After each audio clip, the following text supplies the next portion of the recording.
Hi friends, we are going to start the lecture series in industrial engineering and management.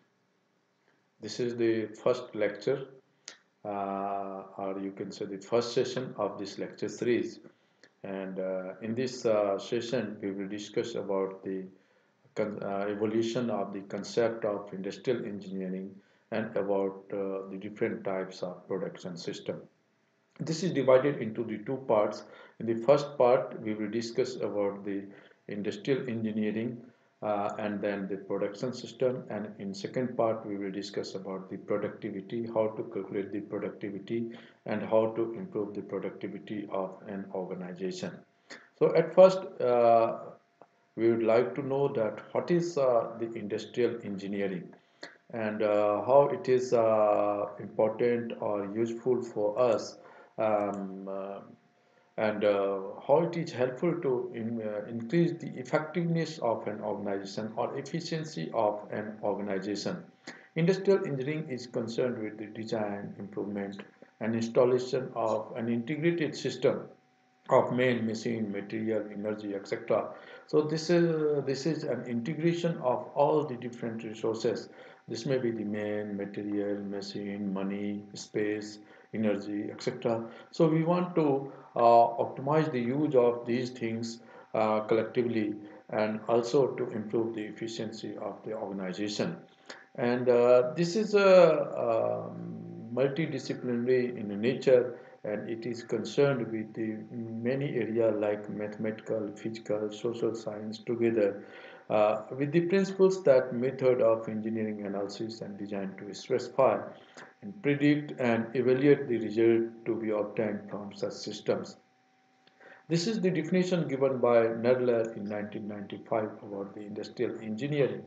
Industrial engineering may be defined as the art of utilizing scientific principles, psychological data, and physiological information for designing, improving, and integrating industrial management and human operating procedures.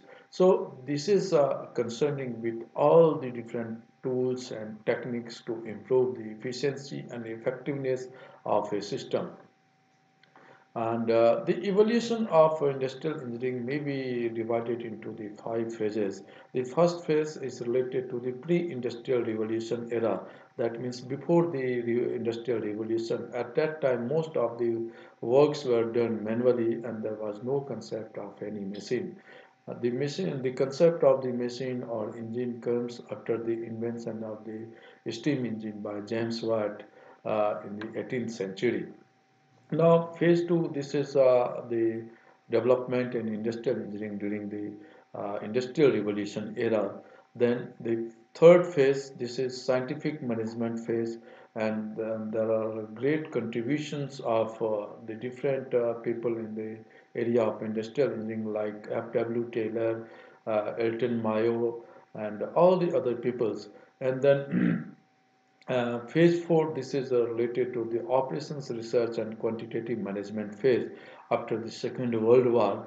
And this phase again plays an important role in the development of the concepts in industrial engineering, operations management, and then the quality management, etc. And the fifth phase is automation and computer integrated manufacturing phase.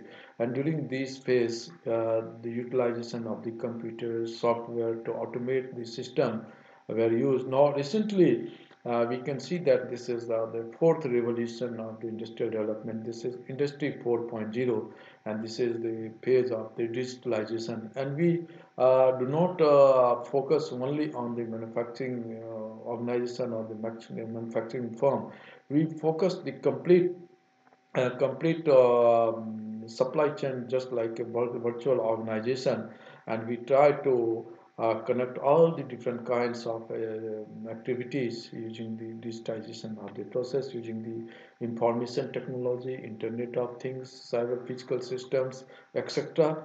But here we will give more focus on the concept of industrial engineering, which was initially developed. Now, this is the first phase, that is pre-industrial revolution era. And we can see here that in 1774, James Watt developed the steam engine, and after that, 1776, there was a book which became very famous, that is known as Wealth of Nations, and that was written by Adam Smith, and the concept of division of the labor and skill development specialization were produced during that time. That before this era, all the persons can be utilized at any place, but here there is a division of the labor. That means there is a specialization of the work. So special people or the skilled people should be employed for the specific work, not the any people can be used for any work. Then in 1798, concept of interchangeability after using the musket. Musket is just like a gun, and the concept of interchangeability was given by Whitney in 1798.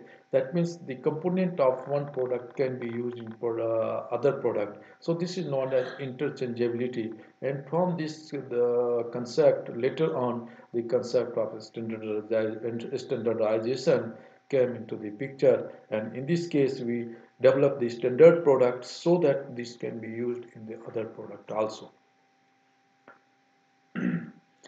Now, phase two, the industrial revolution era. Industrial engineering emerged as a profession during this phase, during the industrial revolution, and this was due to requirement of technically qualified and skilled people who were needed to plan, organize, and control the manufacturing processes.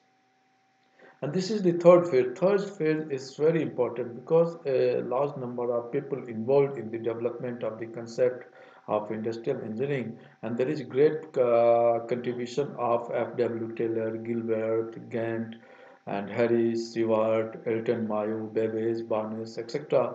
So these contributions we can observe during only 20 to 30 years. In 1910, F.W. Taylor gave the concept of scientific management, and under this scientific management they gave the four rules we will discuss in the next slide. Then the concept of the motion study and motion economy work study, this is the important part of the industrial engineering, and Gilbert gave the concept of the motion study in 1911.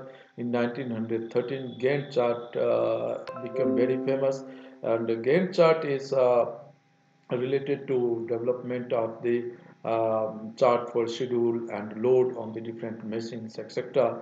And this is the visual tool that we can see, and we can observe that which machine is available, which machine is busy at what time. So this Gantt chart becomes very famous at that time. And then Harris inventory control, we will discuss in the later on in the other session about the inventory control, economic order quantity, material requirements planning.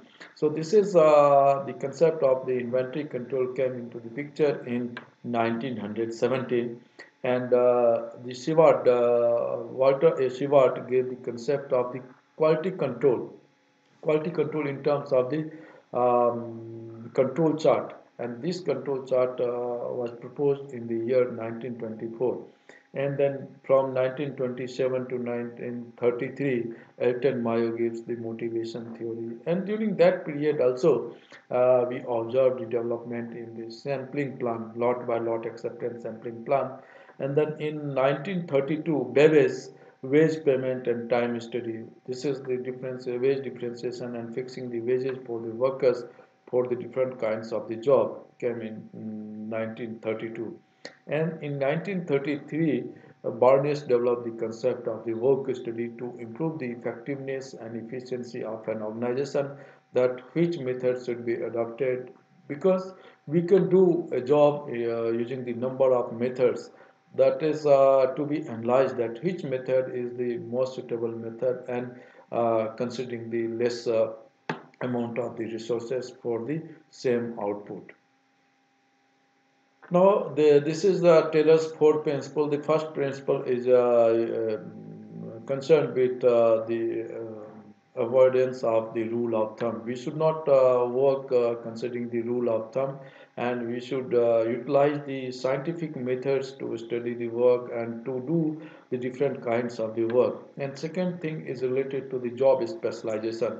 Rather than employing any people for any job, we should give the special training to the different workers for the different job, and only skilled people or the specialized people should be used for the special type of the job. Then monitor the workers' performance and provide instructions and supervision to ensure that they are using the most efficient ways of working. So the ways of working is very important, and we should measure the performance of the different ways of the working, and then we can find the which way is the most suitable way, or considering the less effort to do the same job. Then allocation of the or the work between the management and workers. This is the fourth principle of the TLS, and that the managers spend their time on the management, allowing the workers to perform their task efficiently.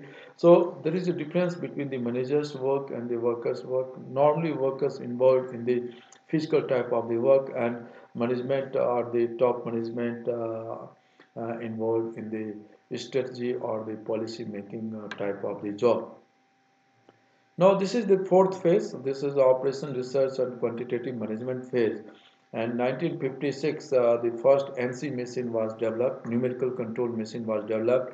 Then later on in 1961, first time robot was used, and in 1965, flexible automation was used. So this is a concern about the fourth phase. Now, in the fifth phase, automation and computer integration manufacturing is used. During this phase, most of the automation and computer integrated manufacturing concept were implemented in industry. Concept of lean manufacturing and the just-in-time manufacturing. Lean manufacturing is concerned with the Toyota manufacturing system, and this came into the picture. And the later on, again, there is a integration and the development of the information technology with the manufacturing system. And nowadays, the concept of the industrial engineering is used in manufacturing as well as in the service industry. And now we do not only want to improve the performance of the particular firm or the organization. The entire supply chain is considered as a virtual organization, and we compare the performance of the supply chain, not of the particular firm or the system. So there is a concept of the industry 4.0, and this is concerned with the digitalization of all the different processes, and this is consist of the IoTs, that is Internet of Things, cyber physical system, and 3D printing, etc. So these are some recent technologies which are now in use in the industrial engineering. Now we will discuss about the production system. What is the production system, and what are the different kinds or types of the production system?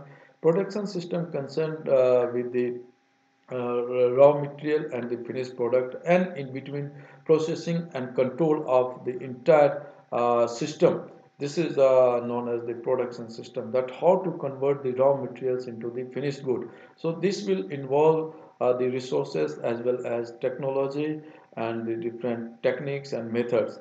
So this in this figure we can see that this is the raw material. This is just like input for the value addition subsystem, and there is control system. The function of the control system is to control all the different kinds of the operations, and then this is the finished good, and there is a feedback system. If there is any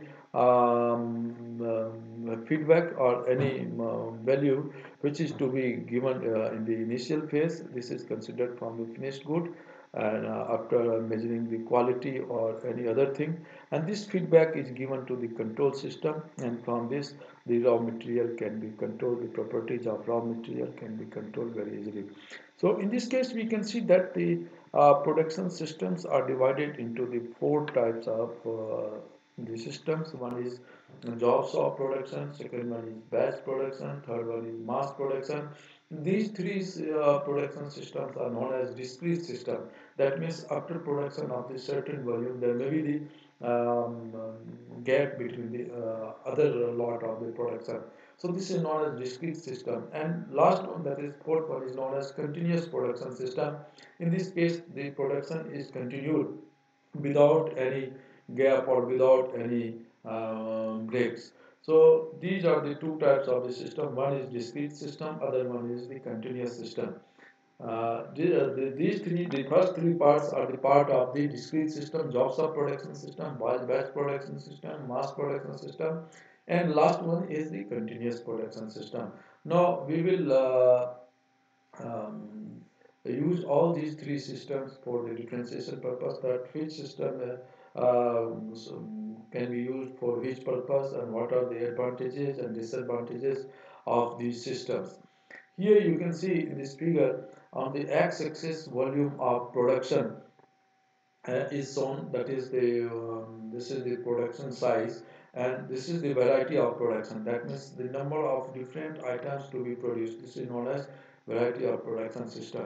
So for jobs of production system, in this case you can see that for jobs of production system, the variety of products are more, and this variety is very high, but the volume of production is very less. So in the case of the jobs of production, this is used for the special orders given from the customer, or for the unique type of the production. So in this case, we use the generic type of the machines, because we do not know the same order will come in future or not. So for different order, the different products or different kinds of the productions will be required. So this is considered under the jobs of production. Now, this is the second one, is the batch production. In the case of the batch production, we produce the items in batches. That means volume of the production in comparison to job shop is more, but variety is less in comparison to job shop. And third one is the mass production. In the case of the mass production, volume is very high. Volume is very high. So in this case, we can use the semi-automation system or the automation system. And specific type of the machines can be used to produce the specific type of the product. And based on this mass production system, we use the product layout type of the plant layout, and which will be discussed later about the facility location and layout under the topic, that is industrial engineering, in the next lecture session. Then the continuous production. In this case, you can see that the variety of production is very less, but volume of production is very high. So continuously we produce the same type of the item again and again, and there is no break between the production. So this is known as continuous production. Now see here, the jobs of production. What are the characteristics of jobs of production? Machines and methods employed are generic type, because in this case we do not know that which type of job we will have to prepare in the next lot. So we cannot even forecast about the nature of the job. So we will have to accommodate the different types of the job. So generic machines are required here, and planning and control systems are flexible enough. Without flexibility, we cannot accommodate the new type of the job. Therefore, this is the basic requirement of the jobs of production. And main power should be also cross-functional skill. Otherwise, the same worker cannot work on the different types of the jobs or different types of the product. So cross-functional skill is required, and higher skill is required by the main power. And the schedules are not fixed or predetermined. Schedules is also not fixed and predetermined, because it is completely based on the order received from the market. Then in process inventory is usually high, the product cost is normally very high, and grouping of machines on a functional basis. That means in this case we can use the process type of the layout, or simply process layout. All the different machines are grouped on the basis of their nature of the operations. Similar kind of machines are installed at one place, and other kinds of the machines are installed at other place. And there may be the zigzag movement, and there may be the unnecessary movement of the materials and mains, etc. So this is one of the drawback of the system. Then system is highly flexible. We can accommodate any types of the job or production. Then material handling system are also highly flexible. So these are the some characteristics. Now some advantages of the jobs of production. This is most suitable for production of variety of products due to use of general purpose machine. There is no specific type of the machine. Only we use the generic type of the machine in this case. So we can accommodate any types of the job for the production. Then second advantage is opportunities for learning multiple skills and getting various exposures to the workers. Due to continuously changing in the nature of the job, there is exposure to the worker to work on the different types of the job, and they get the skills on these jobs. So this is considered as an opportunity for workers. Then the full potential of operators can be utilized in this case because a cross-functional and highly skilled worker is used, and their innovation and creativity is used to do the new type of the job. Then importance to creativity and innovative ideas, and this is very important in this case because the variety of job is changing continuously, and there will be requirement of the innovative ideas to do this job in the very easiest way.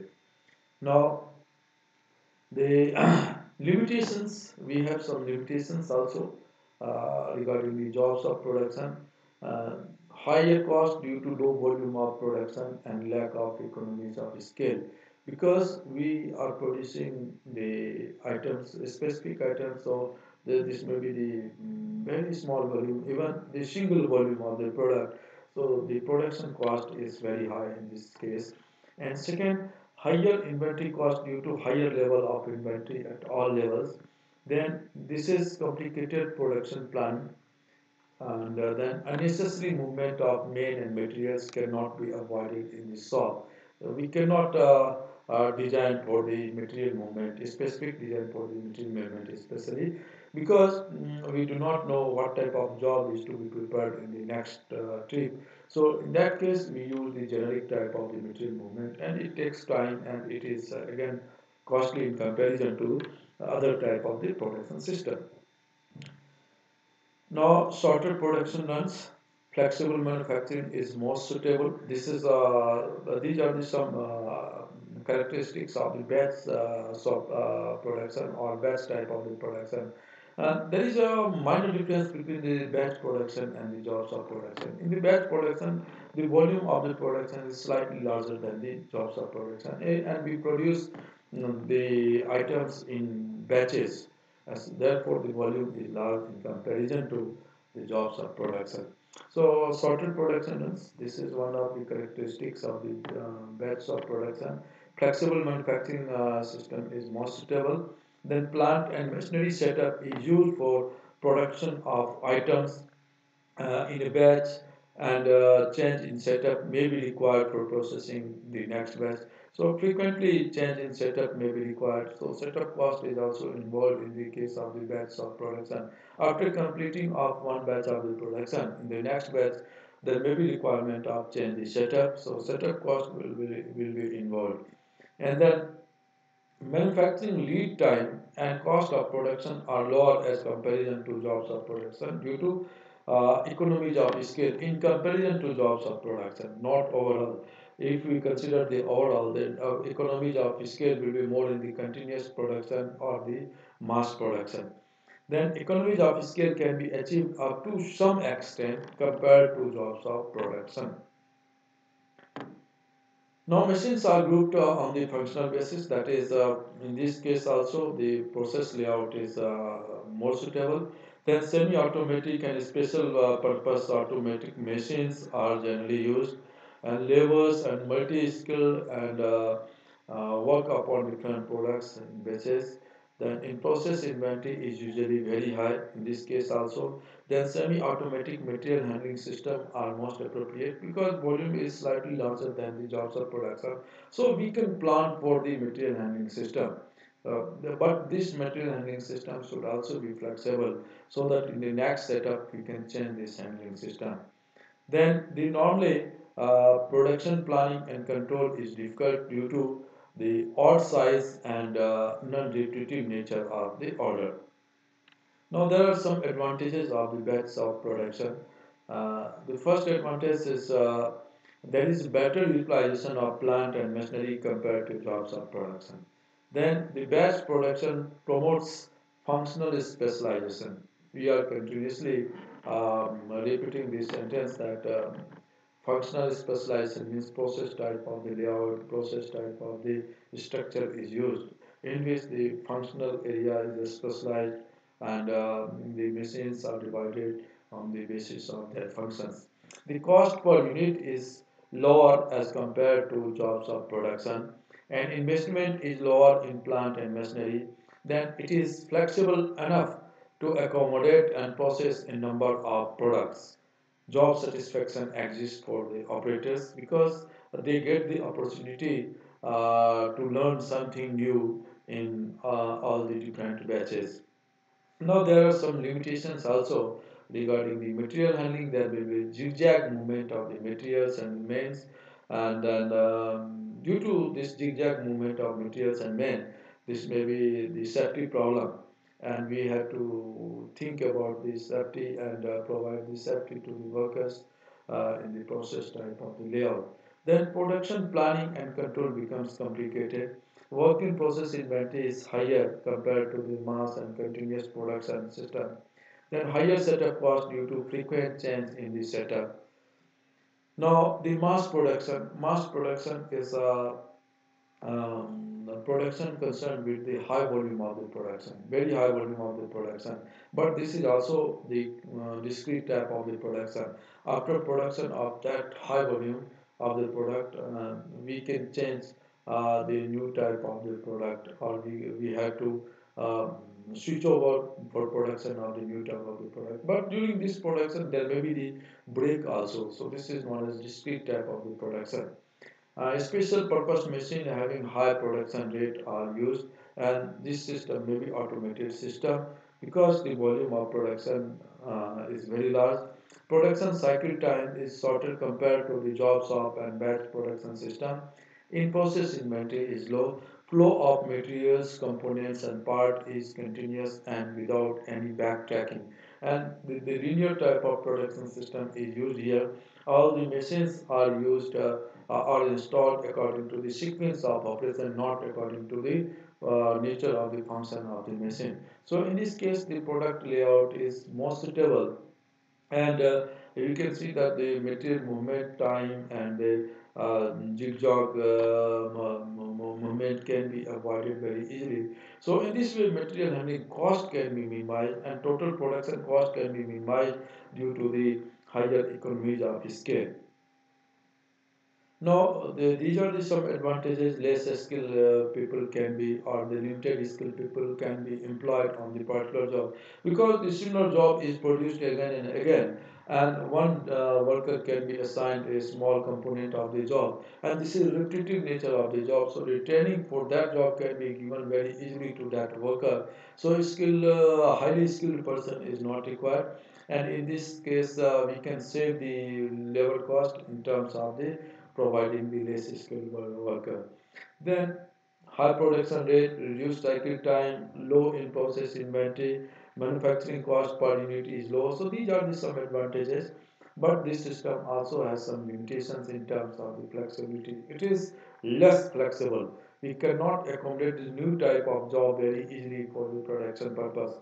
Breakdown of one machine can stop the entire production line, because these machines are arranged linearly, and if any one machine in that line stops working, then the entire production line will be stopped. So to avoid this thing, we will have to maintain the inventory, in process inventory between all the different workstations.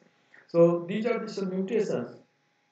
High investment in production facilities is required. The cycle time is determined by the slowest operations. These are the limitations of the mass production system. Then the continuous system. This is dedicated to produce one product continuously. continuously. This is known as the continuous production system, and all the advantages of the mass production system is are with the continuous production system. Material handling is fully automated. The entire processing of the plant can be fully automated, so that the economies of scale can be achieved and the total cost of the production can be minimized. Planning and scheduling is also very simple in the case of the continuous production system, and limited skilled person can be employed here. And this is concerned with the reduced cycle time and reduced production cost, automated material handling. These are the some advantages which I have already mentioned in the mass production system. Now there are some limitations. Again, this is related to the flexibility because it is not flexible at all. The flexibility is nil in the case of the continuous production system. We cannot accommodate the new type of the job for production in the case of the continuous production. And product differentiation is limited in this case. Very high investment is required for setting the flow lines and automate the entire systems. Basis for the selection of the production systems. We have already discussed the different production systems. Now, how to select that which system is suitable for us, in which situation, which system will be selected. So there are a number of bases, and these bases are discussed here. The first base is the fact of volume and variety. If high volume of the production is required, then we can go through this mass production system. If a small volume or very less volume is required, then we can consider the jobs of production or the batch production. Similarly, if you want to continue with the production of only one type of the product, then we can go for the continuous production system. Then the capacity of the plant also, that how much capacity is available in the plant, so that we can decide about the different production system according to that capacity. Then flexibility required if we want to change the variety of the product frequently, then we should go for the jobs of production or the batch production. If flexibility is not required, only productivity is required and high production rate is required, then we can opt for the continuous production or the mass production. Then availability of lead time, this is also very important. Lead time of the manufacturing in the case of the jobs of production is more in comparison to the mass production and the continuous production. Then efficiency required. Efficiency will be very high in the case of the jobs of production. In the case of the mass production and the continuous production. So on the basis of these factors, we can decide that which production system will be suitable for a particular job. Thank you. In the next part of this session, we will discuss about the productivity and the measurement of productivity and how to improve the productivity of an organization. Thank you.